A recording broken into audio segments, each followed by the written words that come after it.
এই মব কালচারের ইস্যুটি একটা ডিফারেন্ট ডিবেট, আলাদা ডিবেট হতে পারত। যত পরিসংখ্যান তিনি দিয়েছেন 24-এর 5ই আগস্টের পর থেকে এই 26-এর জানুয়ারি পর্যন্ত, সে পরিসংখ্যানটা আমার কাছে নাই। তবে আমাদের কাছে অনুমান আছে। আমরা সরকারের দায়িত্ব পেয়েছি, আমি এটা ক্ষমতা বলতে চাই না, আমরা এই রেসপন্সিবিলিটিটা পেয়েছি। এই দায়িত্ব নেওয়ার পর থেকে আজকে আমরা প্রায় 45 দিনও এখনো হয় নাই, 1.5 মাস হয় নাই।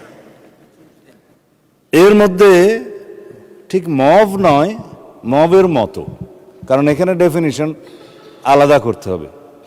কোনটা গাইবান্ধার পলাশবাড়িতে থানায় গিয়ে হামলা, সেটা কি মব হবে?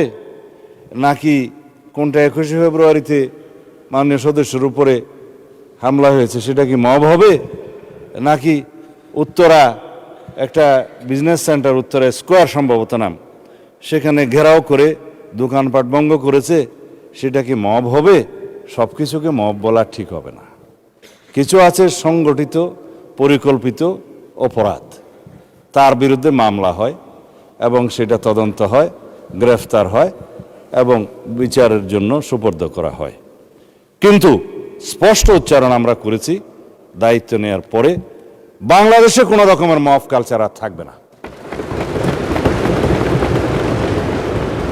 রাস্তাতে যে কোনো দাবি নিয়ে সড়ক অবরোধ করে দাবি আদায়ের যে প্রবণতা ইন্টারিম গভর্নমেন্টের সময় দেখা গিয়েছে, ক্ষেত্র বিশেষে সেই গভর্নমেন্টের দুর্বলতার কারণে ইন্সপায়ার্ড হয়েছে, সেটাকে আমরা আর কখনো অ্যালাউ করব না।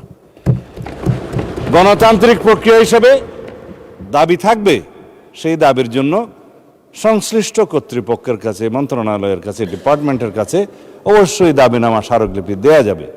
সেই জন্য জনমত সৃষ্টির জন্য সেমিনার, সিম্পোজিয়াম আয়োজন করা যাবে এবং প্রয়োজনে সেটা একটা জনসমাবেশের মাধ্যমে প্রকাশ করা যাবে এবং অ্যাসোসিয়েশন রাইট টু স্পিকস, এগুলো আমরা এনশিওর করব, সেটা করা যাবে। It's Democratic culture. কিন্তু মবের মাধ্যমে যেন আমরা সবাই এই সমস্ত দাবি আদায়ের প্রবণতা থেকে বেরিয়ে আসি। যখন সেটা মব হবে, মবের ডেফিনিশন আলাদা, স্পেসিফিক ক্রাইম হবে, ক্রাইমের ডেফিনিশন আলাদা, কোথাও থানায় গিয়ে আক্রমণ হবে, সেটা আলাদা। আমি এই প্রসঙ্গটা এখানে তুলছি না, কারণ এটা একটা রাজনৈতিক বক্তব্য তখন হয়ে যাবে।